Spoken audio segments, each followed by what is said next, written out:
bu jeexee ñun ñëpp ñoo bokk Sénégal ñun ñëpp ñoo war a jàppante ànd ndax Sénégal may sant sunu administration ak sunu institution yëpp def nañu it wan nañu li ñu wanete nañu seen mënin mooy organiser ay élections yu mucc ayib yoo xamante ni bu paree ñëpp dañuy jubi def seen soxla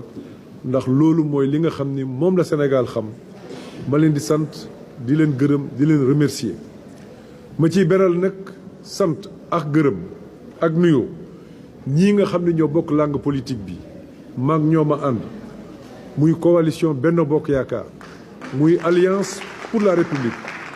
may sant kilifa yëpp di ci beral cant président Macky Sall bi nga xam ni moom moo jiite coalition bi te tànn bi jóge ci moom ba ñu mën a nekk fii tey taxaw di waxtaan ak yéen may sant it yéen taskatu xabaar yi ndax li ci war def ngeen ko ñuy jéggalu it ndax lu ñàkk yenn saay ci sunu digaale ngeen mën cee gis wala mën cee dégg loo xam ni mën na dëpp bañ a dëppook sunu jikko bu ci amee ñu ngi leen di baalu àq di leen baal àq ñuy ñaan yàlla lii nga xam ni def nañ ko muy lu jig Sénégal yàlla ñu yàlla defal jàmm ma leen di ñaanal yéen seen liggéey yàlla def ci barke je vous remercie.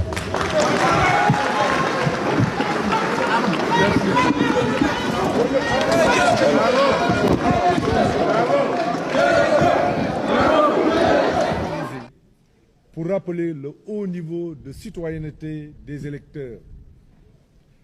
par l'expression de leur souveraineté dans la paix et la sérénité, nos compatriotes ont conforté le statut de démocratie majeure de notre pays. Je réitère mes félicitations au président Diomaye Faye.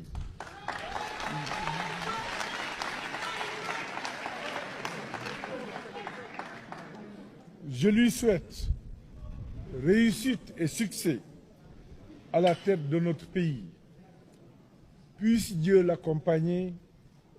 dans la réalisation de sa mission pour la grandeur de notre nation et le bien-être de nos populations.